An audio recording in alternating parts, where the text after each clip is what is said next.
What's up, you guys? Coach Sarah here. This is my weekly weight loss chat. I want to talk about stress because this week has been a stressful one, no? Yeah, it's been a stressful week. So I want to talk about stress, specifically stress eating, because I can tell you, I have talked to multiple people this week that told me that they would love to dive in headlong into either a glass of something strong or a bowl of something very salty. And that is understandable. It is understandable and problematic if you're wanting to lose weight, right? So it's understandable using food rather, as a coping mechanism, because more often than not, when we're feeling stressed, what we are looking for is a change in state. So you're feeling this pressure, right? In my body, when I feel stress, I can feel it around my heart area. Sometimes I feel it in my stomach. It just kind of depends on the tenor of the stress, we'll say. But I feel it's like a knot in my body, and it's this tension. It's like I have no space. I just feel locked up. And when I used to stress eat, what that would do is, as soon as those chips passed my lips, or as soon as I ate that piece of ice cream or whatever it was, I could chemically feel my body changing. And that is what I like to call in my business, or in our business at least, Forrest and I call this positive intent. We believe that every behavior, regardless of the behavior, is positively intended. That means nobody wakes up in the morning and decides, you know what, I'm going to do something really, really bad and evil for the world. Nobody chooses that. Everybody has some kind of positive intent. It's just sometimes it's at odds with other people's positive intents, and that's where we get issues in the world. But I digress. Coming back to the point of this, if you are stressed and you're eating to cope, that is completely understandable, because, as I said, we need a state change. So we need something to happen physiologically in our bodies, and we need something that's dependable. So if you recall back during the shutdown in 2020, so many people struggled with weight gain because we were dealing with a lot of stress. And here's the positive thing about using food as a coping mechanism. Food never lets you down. It is what it is. It shows up. It's there. It shows up. You buy it. It's there. And you always get what you know you're going to get, right? It doesn't say one thing and then do another. It doesn't ghost you. It's not mean to you. It doesn't do anything back to you. It just shows up. It's food. Its intention is to nourish you. That's all it's meant to do. And so that's really, really easy, especially if you have if you have a lot of people in your life that you've taken a lot of crap from, or for whatever reason you just don't trust the relationships that you're in. Food can be very, very enticing as a dependable coping mechanism. Of course, the problem is food is not meant to be a coping mechanism. Its intention is only to nourish. And on some level, there is a diminishing rate of returns with food. So if you're eating more than you need, it starts to do bad things to your body. And so that's why, even though the intention of stress eating is positive, you're trying to cope, you're trying to help yourself, the result is not what you're wanting, right? And so we have to up-level that somehow, because here's the rub of all of this.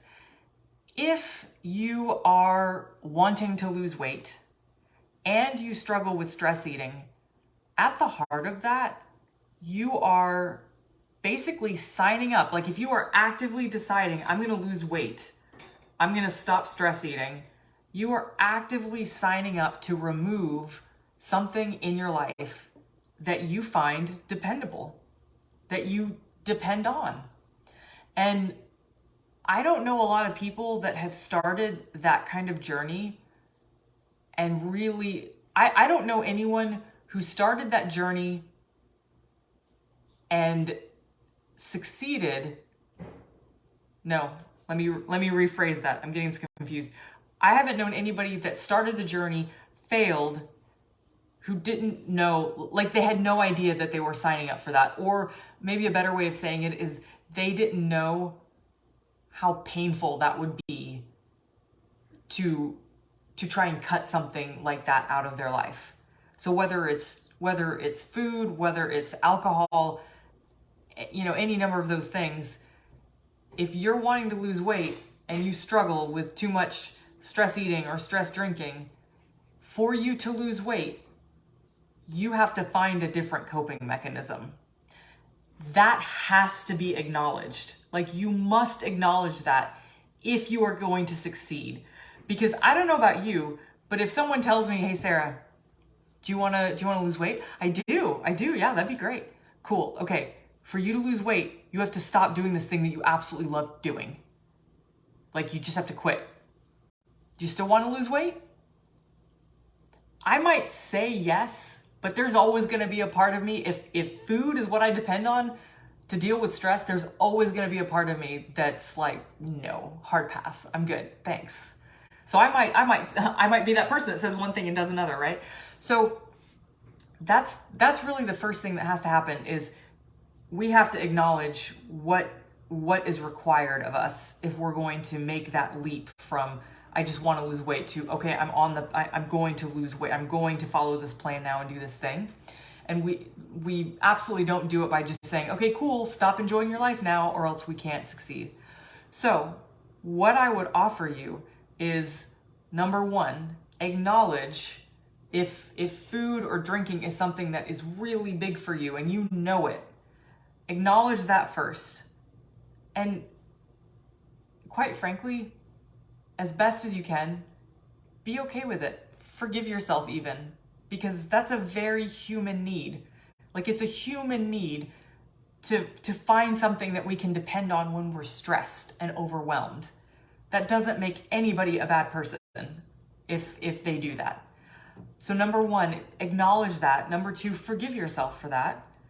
And even if you can't, even if you know there's a part of you that's very ashamed and just very like, no, I hate this about myself, just ask yourself, what would it look like if you did forgive yourself? And then the third step that I would offer you is begin to compile a list. We'll call this a daydreaming list. A daydreaming list of all the things that you could think of that would just feel amazing to do that don't have to do with food.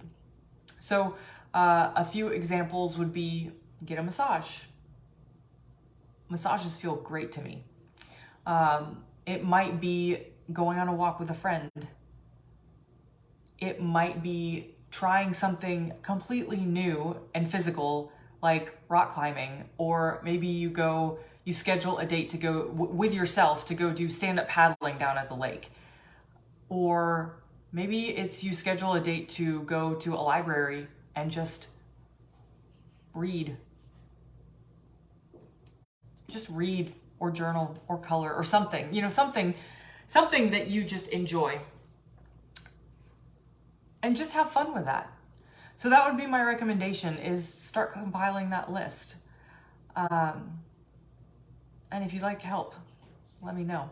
So I will probably be doing more videos on stress and stress eating, because I feel like there's a lot, actually I know there's a lot more to dig into, but that is my offering for you for today. I hope you guys have a wonderful week, a wonderful weekend, and we'll talk soon.